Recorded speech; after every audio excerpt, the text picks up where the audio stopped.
రద్దయిపోతుంది అన్న వాళ్ళు కొంత నిరుత్సాహపడతారు. సార్ మీరు అన్నట్లుగా టార్గెట్ చంద్రబాబు నాయుడు గారు అలాగే లోకేష్ అన్నట్లుగానే ఉన్నది.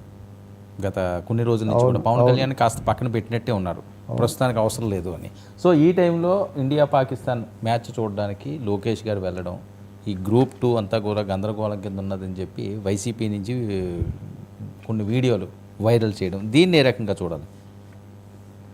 అంటే ఇండియా పాకిస్తాన్ మ్యాచ్ ప్రపంచం అంతా కూడా క్రికెట్ అనేసరికి ఇటు రాజకీయంగా అటు క్రీడాపరంగా అదే చూస్తారు. నిన్న మంచి రసవత్తరంగా జరిగింది.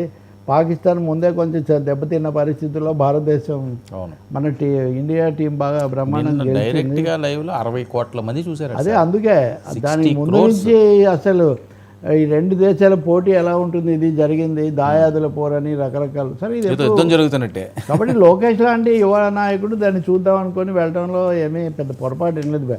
ప్రభుత్వం అంటే ఏ ఒక్కరి మీద ఆధారపడి ఉండదు కదా. అలా అయితే జగన్ వెళ్ళలేదా, చంద్రబాబు ఇప్పుడు వెళ్ళటం లేదా, నరేంద్ర మోదీ గారు వెళ్ళరా, ఎవరో ఎందుకు, ఆయన వ్యక్తిగత తీర్థయాత్రలు వాటి అన్నింటికి వెళ్ళినప్పుడు. కాబట్టి ఒక మంత్రి ఎవరైనా సరే ఆయన ఎక్కడికి వెళ్ళకూడదు అన్నది ఏం లేదు. కాకపోతే గ్రూప్ 2 పరీక్షల విషయంలో విపరీతమైన గందరగోళానికి మటుకు బాధ్యత తీసుకోవాల్సి ఉంటుంది చంద్రబాబు నాయుడు, లోకేష్ మరీ ముఖ్యంగా.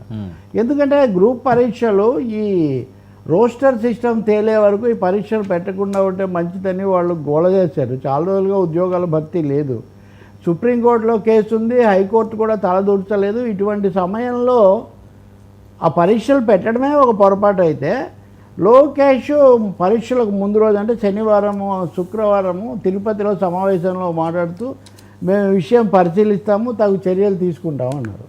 అన్న తర్వాత శనివారం సాయంత్రానికి ప్రభుత్వము లేఖ రాసింది. శనివారం సాయంత్రం నుంచి ప్రభుత్వం లేఖ రాసింది, పరీక్షలు రద్దయిపోయాయి, ఉండవు అని అన్ని ఛానల్స్లో వార్త వచ్చింది. మరి ఏమనుకోవాలండి, ఒక 93,000 మంది పిల్లలు పెద్దలు కూడా గ్రూప్ 2 అంటే కీలకమైంది. ఐఏఎస్ తర్వాత ఇంకా గ్రూప్ 1 గ్రూప్ 2లే కదా. సో ఇలాంటి పరిస్థితుల్లో పరీక్షలు ఉండవు ఉంటాయన్నది ఇంత ఆషామాషిగా ఇంత చెలగాటంలాగా మారింది కదా. దీనికి ఎవరు బాధ్యత వహించాలి?